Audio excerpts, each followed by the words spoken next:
Breaking Jain news.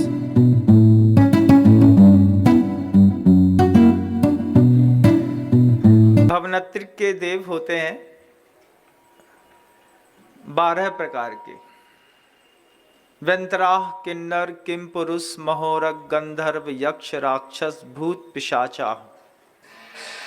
तत्वार सूत्र जी का एक सूत्र है, उसमें व्यंतर जाति के जो देव होते हैं उनकी संख्या वह कैसे कैसे होते हैं उनके बारे में बताया गया है।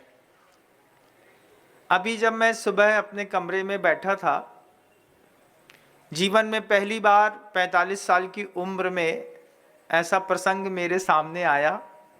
सुबह सुबह एक पेपर की कटिंग दिखाई, उसमें लिखा था कि भूतहा डांस हुआ।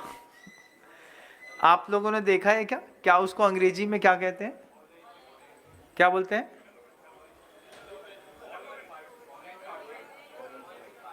कॉल एंड क्वाइन, भूतहा पार्टी। पूरे विश्व के लोग ध्यान से सुनिएगा। भूतहा पार्टी होती है, उसमें सारे लोग जो होते हैं वो कोई कंकाल बन के आते हैं, कोई चुड़ैल बन के आती है, कोई यक्ष बन के आता है, कोई पिशाच बन के आता है, कोई बहुत डराने ड्रैगन बन करके आता है। और किसी का बर्थडे पार्टी होती है और उसमें इस तरीके का वो एक मतलब दृश्य उपस्थित करते हैं। हमको बताया कि भूतहा पार्टी हुई। हमने कहा ये तो पुरानी बात है। पुराने जमाने में भी जब प्रभु का समोषण लगता था तो उसमें भी भूतहा पार्टी होती थी। उस वक्त भी भूत और व्यंतर जाति के जो देव थे वो समोशरण में आते थे। लेकिन अभी जो रूप दिखाया जाता है, मैं अभी बैठे बैठे सोच रहा था, मंगलाचरण करते करते मुझे हंसी भी आ गई कि मान लीजिए एक दिन मैं भूतहा धर्म सभा कर दूं, मैं लोगों से बोलूं सबको ड्रैगन बन करके आना है, कंकाल बन करके आना है, और मैं देखूं कि जितने लोग यहाँ पर बैठे हुए हैं वे सारे के सारे लोग, जितनी व्यवस्थित माँ बहनें बैठी हैं, ये सब चुड़ैल बन के आ जाएं। जितने पुरुष बैठे हैं इसमें से आधे कंकाल, आगे ड्रैगन, यक्ष, राक्षस, भूत, पिशाच, व्यंतराह, किन्नर, किम पुरुष, ये सब रूप धर के आ जाएं और मेरी सभा में सब बैठ जाएं ऐसे दूर तक। फिर मैं सोच रहा था मुझे कैसा लगेगा। तो मैंने अंदर की अनुभूति में देखा कि आपको तो बहुत अच्छा इसलिए लगेगा कि तुम सबको धर्म का उपदेश ही दे रहे होगे और फिर सबको धर्म के उपदेश दे करके अच्छा कुछ देने और बताने की कोशिश कर रहे होगे कि पर्याय निंद होती है, इसमें परिणाम खराब किए होंगे, संक्लेश किया होगा, इसलिए इस पर्याय में तुमने जन्म ले लिया। लेकिन ये जो कल्चर अभी सुबह ही पता किया, मुझे बताया कि विदेशों का कल्चर है महाराज जी। विदेशों में इस तरीके की पार्टियां होती हैं और उस तरीके की पार्टी जो है वो अभी इंदौर शहर में पहली बार हुई कि इसके पहले भी होती थी? पहले भी होती थी, लोग बताते हैं। लेकिन चूंकि इस बार हम लोग यहाँ पर हैं और हमारे लिए तो बिल्कुल एक नया दृश्य है बंधुओं, हमने आज तक नहीं देखा। फिर जब हमने ये सुना कि जैन समाज के लोगों ने ही इस भूतहा पार्टी का आयोजन किया है, अब उसको अंग्रेजी में जो भी कहते हैं एकदम से हमारे कान में मुंह में वो शब्द चढ़ता नहीं है, बस हिंदी समझ लीजिए। सारे लोग भूत बन के आते हैं, बढ़िया एक दूसरे से मिलते हैं, डांस करते हैं, फोक डांस होता है, बीच में केक वेक होता है। पता नहीं कैसा वो दृश्य होता होगा। एक आध कोई मुझे वीडियो देखने को और मिल जाता तो मैं और खुश हो जाता, मैं समझ पाता, लेकिन मुझे कोई वीडियो देखने तो मिला नहीं। लेकिन सुनने को मिला, जिनके घरों में छना पानी पीने की व्यवस्था होती है, जिनके घरों में स्वर्ग और नर्क के बारे में साफ सुथरे तरीके से बताया जाता है, आपके इस तरीके के आयोजन करने के पीछे कोई ना कोई विजन तो होगा। कोई ना कोई विजन के बिना आप कोई आयोजन में कभी जाते नहीं हैं। तो विजन होगा, विजन के बाद आपके पास उस चीज को लेकर के प्रॉपर नॉलेज होगा। नॉलेज के बाद फिर आपने उसमें अपना कैरेक्टर बिल्डअप किया होगा और उसके लिए आपने प्रैक्टिस भी की होगी। ये 4 चीजें, विजन, नॉलेज, कैरेक्टर और प्रैक्टिस। अंग्रेजी के शब्द हैं, अंग्रेजी के शब्द हैं तो आपको कोई भी चीज बहुत जल्दी समझ में आ जाती है। विजन मतलब दृष्टि या दृष्टिकोण कह लीजिए, नॉलेज मतलब ज्ञान कह लीजिए, कैरेक्टर का मतलब चारित्र से ले लीजिए, और प्रैक्टिस का मतलब जो है वो आप अपने अनुभव या तप से ले लीजिए। जैन शासन में 4 शब्द कहे जाते हैं, दर्शन, ज्ञान, चारित्र और तप।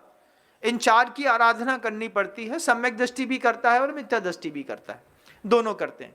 एक का विजन क्लियर नहीं होता है, एक का विजन साफ सुथरा और क्लियर होता है।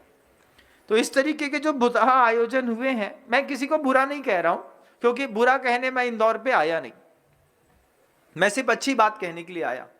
बस मैं इतना जरूर चाहूंगा कि जिन लोगों ने बुतहा पार्टी का आयोजन किया है वे एक वीडियो हमको और दिखा दें, और दूसरी बात ये भी हो जाए कि जितने लोग इस तरीके के विजन को लेकर के, नॉलेज को लेकर के, कैरेक्टर को लेकर के लगातार प्रैक्टिस करते रहते हैं, क्या वो माता सीता का रोल प्ले नहीं कर सकते? ब्रह्मा विष्णु महेश नहीं बना सकते? क्या वो भगवान महावीर गौतम बुद्ध के रोल प्ले करके एक जो है ना डिवाइन पार्टी नहीं हो सकती? क्या डेविल पार्टी होना जरूरी है? गो टू द हेल, तो हेल पार्टी कर सकते हैं तो एक डिवाइन पार्टी भी कर सकते हैं कि पूरी दुनिया में कौन कौन से धर्मों के कौन कौन से भगवान किस किस रूप में थे, वे सारे भगवानों का एक एक रूप लेकर के भी हम एक पार्टी कर सकते हैं। सामंजस्य दिखाई दे सकता है, और हम आने वाली जो 3rd जनरेशन है उस 3rd जनरेशन को एक बहुत अच्छा विजन भी तो दे सकते हैं। ऐसा किया जा सकता था, लेकिन कई बार होता है छना पानी पीते पीते भी बुद्धि अनछनी हो जाती है। शुद्ध भोजन खाने वाले लोग भी जब अशुद्ध वार्तालाप करते हैं तो फिर बड़ी तकलीफ सी होती है। मैं अभी मुझे चूंकि सुबह ही बताया गया है, मेरे मन के अंदर कोई भी किसी के प्रति कसाय का भाव नहीं है, बिल्कुल भी नहीं है। उद्बोधनों में वो नहीं हो तो बहुत अच्छी बात रहती है। और मैं बस इतना सोच रहा था कि वे क्या विजन होगा उनका। उन्होंने ऐसा तो नहीं है कि एक दिन पहले ही उसकी पार्टी कर ली, उसके पहले उनने पूरी प्रैक्टिस करी होगी, उसको पूरा कलेक्शन किया होगा, उसके बारे में पूरी थीम बनाई होगी, और इतने ज़्यादा वासनाग्रस्त हो करके और आपने उस कार्यक्रम को, आयोजन को अंजाम दिया होगा। इतना ही नहीं, अभी एक और नई चीज कल शाम को मैंने देखी, दिखाया कि वो कमोड में और टॉयलेट पड़ी है और 5-7 लोग मिलकर के उसको खा रहे हैं। हमने कहा ये क्या है? तो उन्होंने बताया, महाराज जी आजकल के होटल में इस तरीके का पैटर्न चल गया है कि टॉयलेट की सीट जो बिल्कुल प्योर सिरामिक की होती है, मतलब उसमें खराब चीज कुछ नहीं होती, लेकिन उसमें होती अच्छी चीजें हैं।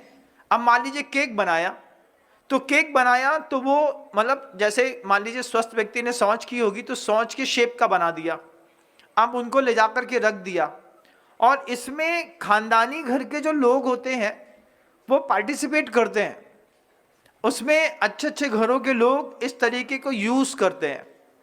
मैं आपको बताना चाहता हूं इस बात को कि जो अशुभ कर्म प्रकृतियां होती हैं, वो चीज कह रहा हूं कि मैंने वो सीन देखा, मुझे दिखाया गया कि महाराज जी आजकल ऐसा होता है, और फिर उसमें तरह तरीके के प्रयोग, हिरण का सिर बनाया और वेजिटेरियन केक है या फूड है कोई, और उसको खा लिया, मतलब जब काटा तो उसमें के अंदर से केक निकला।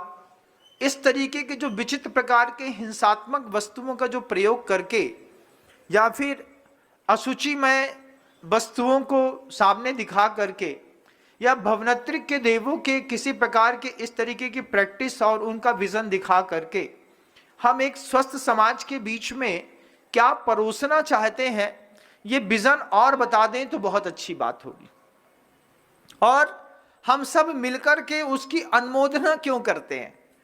अनुमोदना करने का मतलब होता है हम वहाँ गए होंगे, हमने वहाँ की थीम तैयार करी होगी, हमने वहाँ के लोगों को बोला होगा हाँ ऐसा भी किया जा सकता है। लोग नए नए प्रयोग लगातार कर रहे हैं आपको दिग्भ्रमित करने के लिए, लेकिन आप उस प्रयोग की अनुमोदना क्यों करते हैं? मतलब क्या जरूरत है इस तरीके की पार्टी में अपने घर के बच्चों को भेजने की?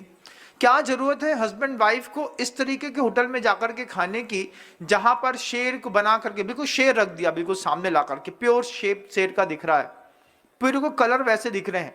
अब आपके केक रखा है, वो प्योर केक है, अब आपने उस शेर का सिर काटा, आंख में चाकू घुसाई, फिर पेट काटा, पेट काटा तो पता चला अंदर से लाल लाल निकल आया, बिल्कुल सेम टू सेम अनुभूति। क्या ये द्रव्य हिंसा नहीं है? तो क्या जैन शासन में मान्य है? नहीं है।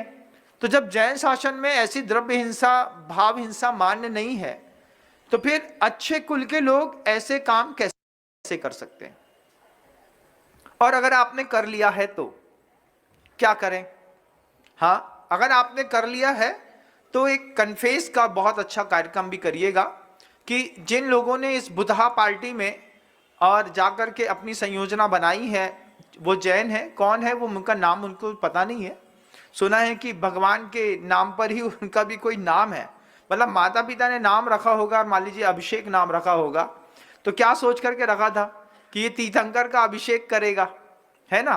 और वो बुधा पार्टी के आयोजनकर्ता के रूप में मान लीजिए कोई शामिल हो गए हैं। मैं उनसे जरूर कहूँगा इस बात को, अगर ये वीडियो वहाँ तक पहुँच जाए तो, कि एक बार आकर के मुनि महाराज जी के सामने सभी लोगों को क्षमा मांग लेनी चाहिए। क्षमा एक ऐसा व्यवस्थित शब्द है जो इतिहास का निर्माण करता है। क्षमा एक ऐसा शब्द है जिसके कारण वर्षों से पीढ़ियां जो पतन में जा रही होती हैं उसको वहीं पर विराम मिल जाता है।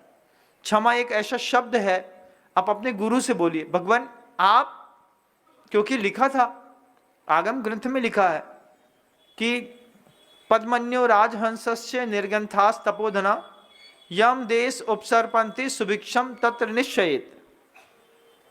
जिस शहर में, नगर में, गांव में, देश में कौन पद्मनी स्त्री होती है, जैसे 1000 सती स्त्रियां होती हैं, मतलब 1000 कुंवारी कन्याओं के बीच में एक सती कन्या होती है। 1000 सती कन्या के बीच में एक पद्मनी स्त्री होती है। आज एक कुमारी कन्या ढूंढना मुश्किल है, व्यवस्थित मिल जाए तो 1000 मिल जाए तो 1000 के बीच में एक सती मिलना मुश्किल है। ऐसी 1000 सतियों के बीच में एक सती का पद्मनी योग होता है। वो पद्मनी स्त्री राजा पद्म की स्त्री थी। पद्म कहते हैं, किसको कहते हैं आपके यहाँ पद्म, बताइए? रामचंद्र जी को पद्म कहते हैं। तो रामचंद्र जी को पद्म कहते हैं इसलिए आपके यहाँ एक पद्म पुराण चलता है ना। फिर उनकी जो पत्नी है मतलब माता सीता, उनको पद्मनी संज्ञा मिली थी। तो सीता जी दुनिया में कहीं भी गई, जंगल में भी गई, तो वहां पर भी बिल्कुल देवों की जैसे शालाओं में भोजन बनता था। सीता जी के कारण ही रामचंद्र जी और लक्ष्मण जी को जंगलों में भी व्यवस्थित सुंदर सुस्वादु भोजन मिलता रहा। और उसी स्वादु भोजन को देकर के भी चारण रिद्धिधारी मुनिराज जब जंगलों में आते तो रामचंद्र जी और लक्ष्मण जी उनको आहार दान देकर के भी धर्म लाभ लेने का सौभाग्य प्राप्त करते। ये जैन दर्शनकार की अपने पद्म पुराण की कथानक है जिसको पूरी दुनिया व्यवस्थित तरीके से जानती है, फिर भी मैं बता रहा हूं। 3 चीजें होती हैं, पद्मनी स्त्री होती है, फिर पद्मिन्यो राजहंसस्य, एक राजहंस पंछी होता है जिसके चोंच में ऐसी शक्ति होती है कि दूध और पानी अगर मिला हो तो उसमें से वो दूध तो ले लेता है और पानी उसी में छूटता चला जाता है। तो कैसा होता होगा महाराज जी? कुछ ऐसा, कुछ कमाल ही होता है उसकी चोंच का कि वो सिर्फ दूध को ग्रहण करता है और जल तत्व को वहीं पर छोड़ देता है। तो वो राजहंस पंछी और फिर निर्गंथ तपोधना, दिगंबर साधु जिस देश में, नगर में, गांव में चातुर्मास करते हैं, साधना करते हैं, यम देश उपसर्पन्ति, ये जहां भी रहते हैं, सुभिक्षम तत्र निश्चयित, वहां नियम से सुभिक्ष होता है। इसमें कोई शंका की बात ही नहीं है। अब जब पूरे इंदौर शहर में 15 साधु संघों का चातुर्मास हो रहा है, कितने साधु संघों का? 15। आपको पता है कहां कहां हो रहा है? नहीं पता। आपको सिर्फ 2 ही का पता है, बाकी लोगों का तो पता ही नहीं है। 15 साधु संघों का, दिगंबर साधु संघों का अलग अलग जगह में आरिका हैं, कहीं साधु हैं, कहीं मुनिराज हैं, कहीं छुल्लक एल्लक हैं, उनके चातुर्मास चल रहे हैं। दिखाई सिर्फ 2 ही दे रहे हैं। क्यों? कुछ तो बात होगी। कोई बात नहीं है, बस हो गया महाराज जी, वो तो हमारे दिमाग की उपज है, इसलिए कहीं आप दिखाई देते हैं और कहीं पर बड़े महाराज जी दिखाई देते हैं। 2 ही लोग दिखाई देते हैं। लेकिन 15 साधु संघों का चातुर्मास है। 15 साधु संघों के चातुर्मास के बीच में मैं लगातार 3 महीने से इस बात को देख रहा हूं कि फिर बस वही बात होती है, इधर क्या है उधर क्या है, इधर क्या है उधर क्या है। लेकिन इधर उधर एक ही चीज है, संयम। इधर उधर एक ही चीज है, तप और त्याग, जप, साधना, स्वाध्याय, ध्यान, शुभोपयोग। चाहे इधर हो चाहे उधर हो, और चाहे 15 के 15 संघ हो, हर तरफ एक ही चीज है। इसके अलावा कुछ अतिरिक्त नहीं है, कुछ भी अतिरिक्त नहीं है। आगम ग्रंथकार कह रहे हैं कि निर्गंथा तपोधना यम देश उपसर्पंती सुभिक्षम तत्र निश्चय, वहां पर सुभिक्ष रहता है। इसके पहले भी कोई पहली बार बुधा पार्टी का तो आयोजन हुआ नहीं इंदौर शहर के अंदर, इसके पहले भी लोग बताते हैं कि होता रहता था। लेकिन चूंकि इस बार दिगंबर गुरु सामने है, तो दिगंबर गुरु का एक अपना स्वभाव है। दिगंबर गुरुओं को बार बार लगता है कि समाज व्यवस्थित रूप से रहे, वो अव्यवस्थित ना हो। अगर मान लीजिए लाइन से बेलाइन होती है, मान लीजिए यहां से वहां कोई काम किया है, तो उपहास की दृष्टि से नहीं, उसमें समाधान और सुधार की दृष्टि से जिन भी परिवारों ने, मैं इतना बड़ा मंच है, मैं तो चाहूंगा आप चाहें तो कल, आप चाहें तो परसों, लेकिन जितने लोग बुता पार्टी में शामिल थे वे सभी लोग आए, एक बार मंच में खड़े हों। आपको अच्छा लगेगा कि हमने अपने 10,000 परिवारों की समाज के बीच में रहने वाले करीब 8-10 लाख लोगों के बीच में अपने किसी भी कर्तव्य को वापस स्थापित किया है कि आगामी भविष्य में हम जब कभी भी किसी विशेष प्रकार का आयोजन करेंगे तो ज्ञान का दुरुपयोग किए बिना, सम्यक ज्ञान की जिससे वृद्धि होती हो, लोगों के अंदर चारित्र बढ़ता हो, करुणा बढ़ती हो, दया बढ़ती हो, संवेदनशीलता बढ़ती हो, कोई प्रोडक्टिविटी बढ़ती हो, ऐसे कोई कार्यक्रम आयोजित करके हम नाम कमाने का प्रयास करेंगे। ऐसा मैं चाहता हूं कि उन लोगों को बात को स्वीकार करके और साधु परमेष्ठी के पास आकर के कोई धर्म लाभ ले लेना चाहिए। प्रायश्चित लेना भी धर्म लाभ कहलाता है। यह भी बहुत अच्छी चीज रहेगी। फिर अगर मान लीजिए आपका मन का भाव नहीं होता है तो भी कोई बात नहीं है। आप जहां पर मेरी इस आवाज को सुन रहे हैं वहीं पर जाकर के संकल्प करिए, 9 बार नमोकार मंत्र पढ़िए, प्रभु जी के मंदिर जाइए, सारे के सारे लोग किसी मंदिर में जाकर के, क्योंकि एक बहुत अच्छी चीज, एक हाइको पढ़ा था मैंने कभी, गर न होते देवता पत्थर के, हाइको है, गर न होते देवता पत्थर के लोग पीटते। क्यों पीटते? क्योंकि भगवान के सामने अगर आपने जाकर के कह दिया और भगवान ने आपकी बात सुन करके आपको डांट दिया तो क्या होता? दूसरे दिन से आना ही बंद हो जाता। ये तो अपन मंदिर में इसलिए बड़ी खूबसूरती के साथ चले जाते हैं कि भगवान की प्रतिमा ही बस तो विराजमान है, भगवान तो है नहीं, एक तरफा प्रवाह है, बोलते जाओ हे भगवान खम्मामी सब जीवानाम सभ्य जीवा खमन तूने, मैंने 1 इंद्री 2 इंद्री 3 इंद्री संगी असंगी पंचेंद्री सबका नाश कर दिया, मैंने चोरी करी, मैंने हिंसा करी, मैंने ब्रह्मचर्य का नाश किया। भगवान के सामने बोलने से कुछ नहीं होने वाला है, ध्यान रखिएगा। ये सब जीवित भगवान के सामने बोलना पड़ता है। जो गुरु होते हैं उनके सामने जो आपके पाप को देख सके, आपके बल और वीर की शक्ति को देख सके। 2 शब्द हैं आगम ग्रंथों में, एक बल शब्द है, एक वीर शब्द है। जब कभी हम भोजन करते हैं, औषधियों का प्रयोग करते हैं और व्यायाम इत्यादि करते हैं तो इन 3 चीजों से संचित जो बाहरी शरीर में अपने आप में शक्ति प्रकट होती है उसको आगम ग्रंथ में बल संज्ञा दी गई है। और अंदर वीर होता है, वीर होता है अंदर की उत्साह शक्ति का नाम। तो आपका उत्साह शक्ति कितनी है किसी भी काम को करने के लिए? कई लोग होते हैं ना, अच्छे ताकतवर होते हैं, लेकिन बिल्कुल ऐसे बैठे रहते हैं ठुस टाइप के, फिर उनको उठाना पड़ता है, भैया तुम करो, तुमसे हो जाए। हमसे नहीं होगा। फिर उनको एक दूसरा उठा के आए, बेटा तुम कर लोगे, तुमसे हो जाएगा। हमसे नहीं होगा। अरे इतने बल्ले छल्ले हैं तुम्हारे, तुम कर लोगे, हमसे नहीं होगा। ऐसे होते हैं ना कि जिनको बार बार उनकी पीठ में डूरासेल की बैटरी लगानी पड़ती है, उसके बाद भी वो उठते नहीं है। क्यों? क्योंकि अंदर से उनका वीर की शक्ति खत्म है।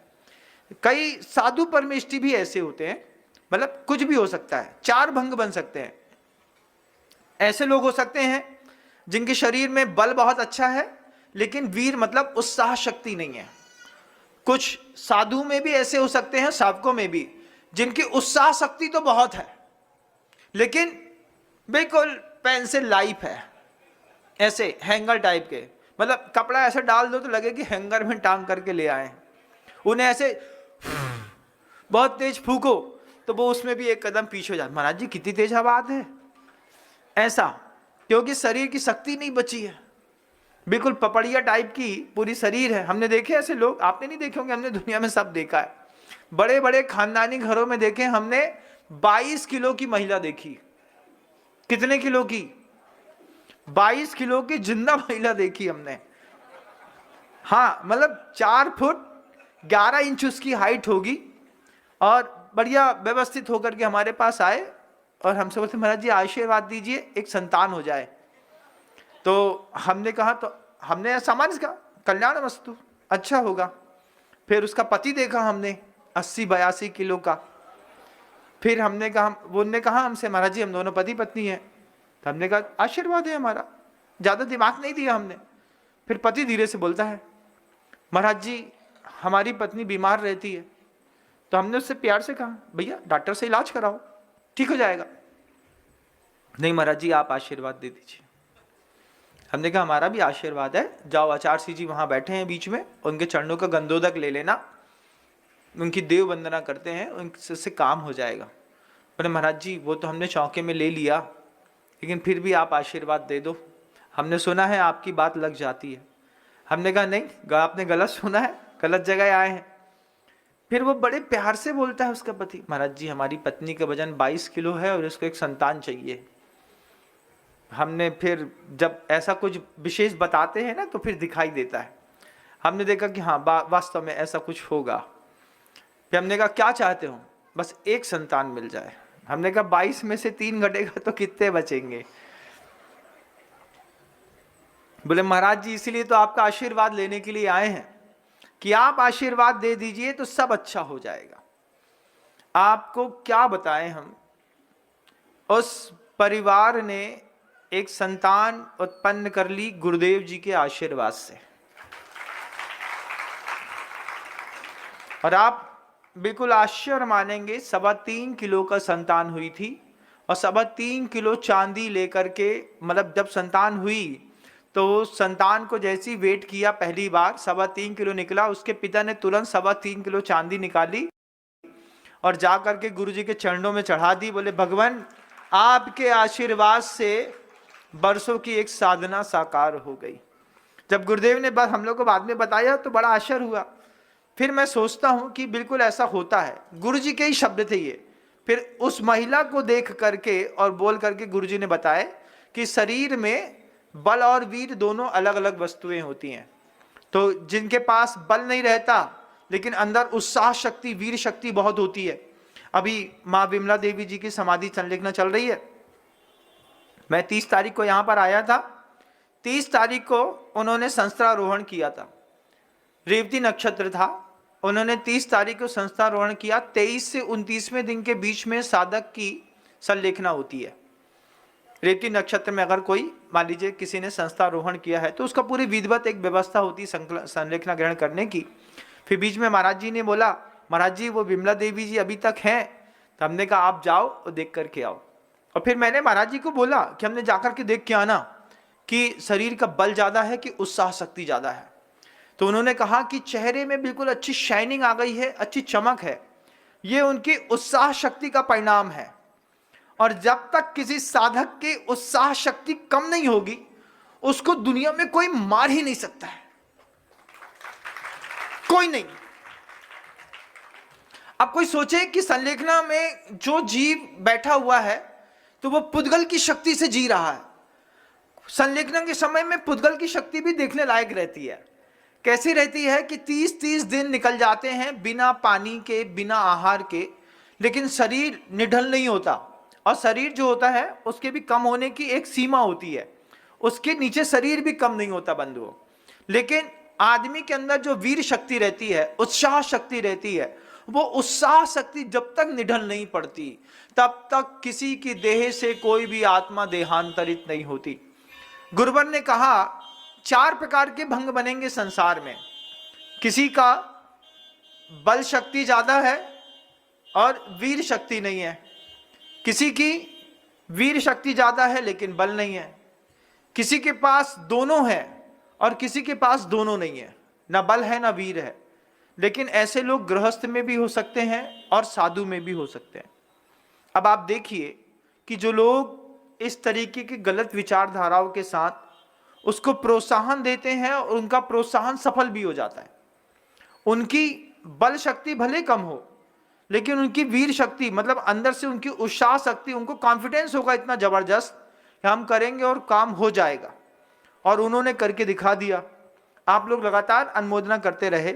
बेंतर जाति के रोल प्ले करने वाले बेंतरा, किन्नर, किम पुरुष, महोरग, गंधर्व, यक्ष, राक्षस, भूत, पिशाचा, एक तो ये फैक्टर हो गया। दूसरा फैक्टर वो कमोड की सीट पे खाने वाला काम। पहले बाल्टी भर के धोन रखते थे गाय के सामने।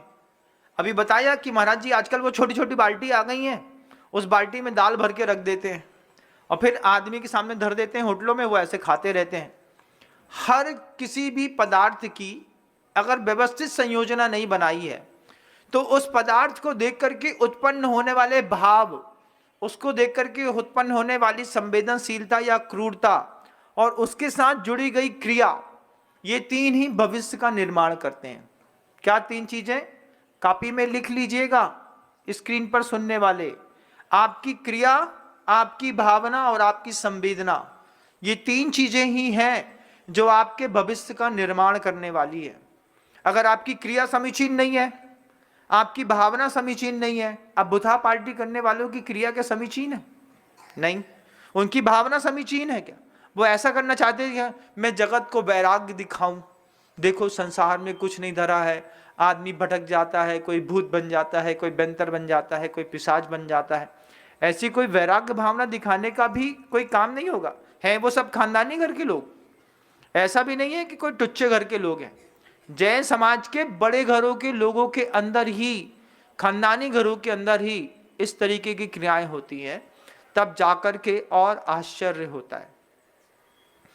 अगर अपन चाहें, अब 2 सोचो, एक तो वो क्रिया गलत, फिर क्रिया के साथ उस क्रिया को लेकर के उत्पन्न होने वाली भावनाएं गलत, और फिर जिस रोल को आप प्ले कर रहे हैं उस रोल में संवेदनशीलता कितनी होगी।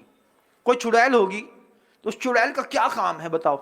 हु हा हा हा हा हा, मैं तुमको नहीं छोड़ूंगी, है? एक ही झेल लो सो बहुत है। अब आप लोग हंस रहे हैं, मैंने कुछ गलत कह दिया?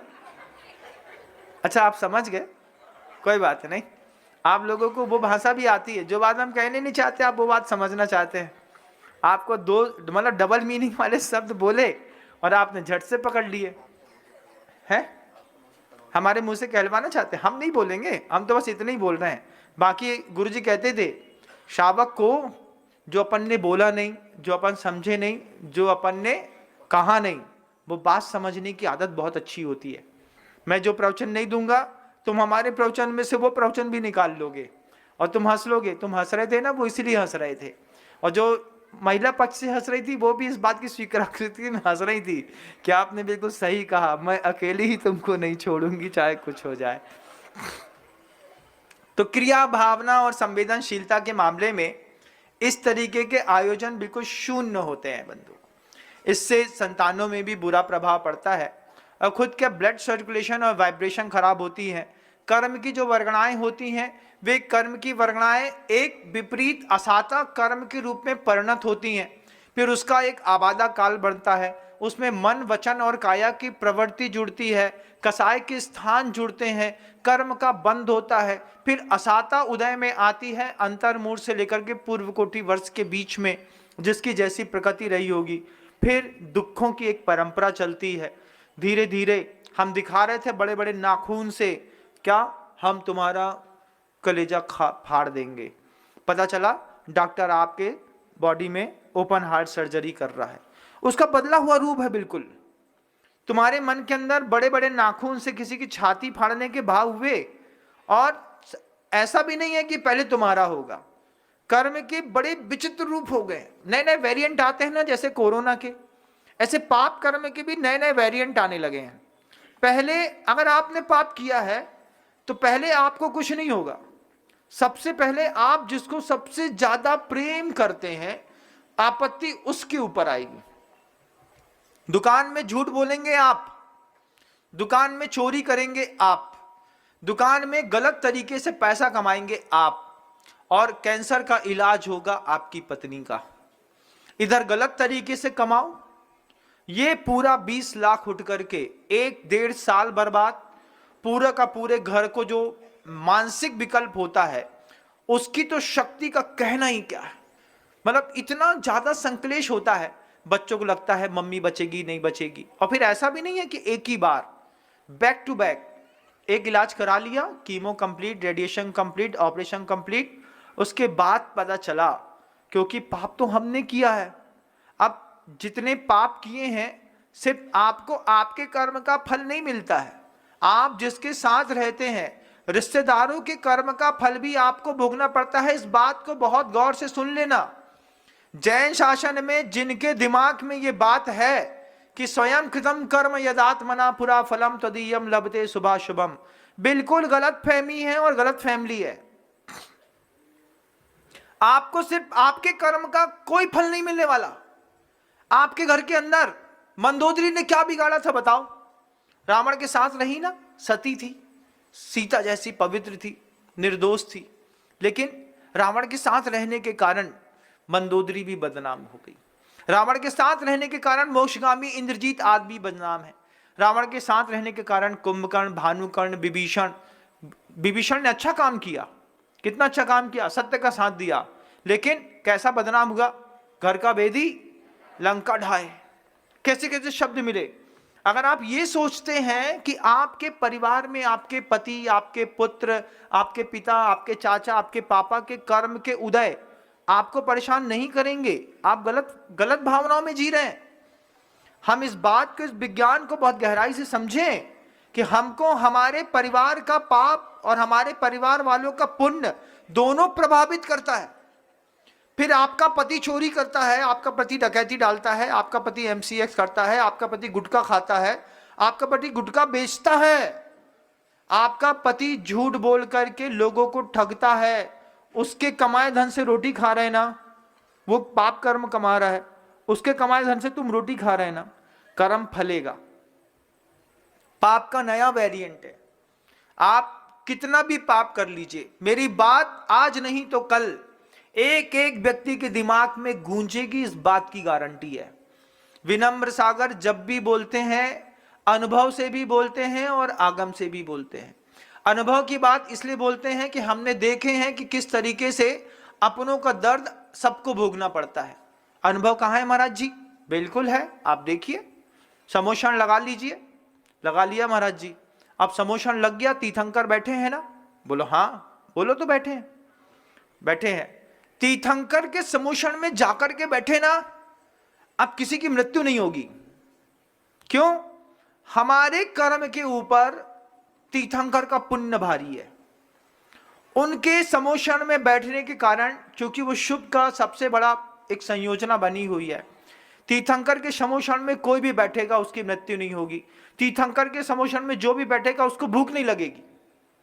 क्षुधा वेदना तो है, लेकिन जब तक प्रभु जी के पास बैठेंगे तब तक क्षुधा वेदना का कोई काम नहीं है।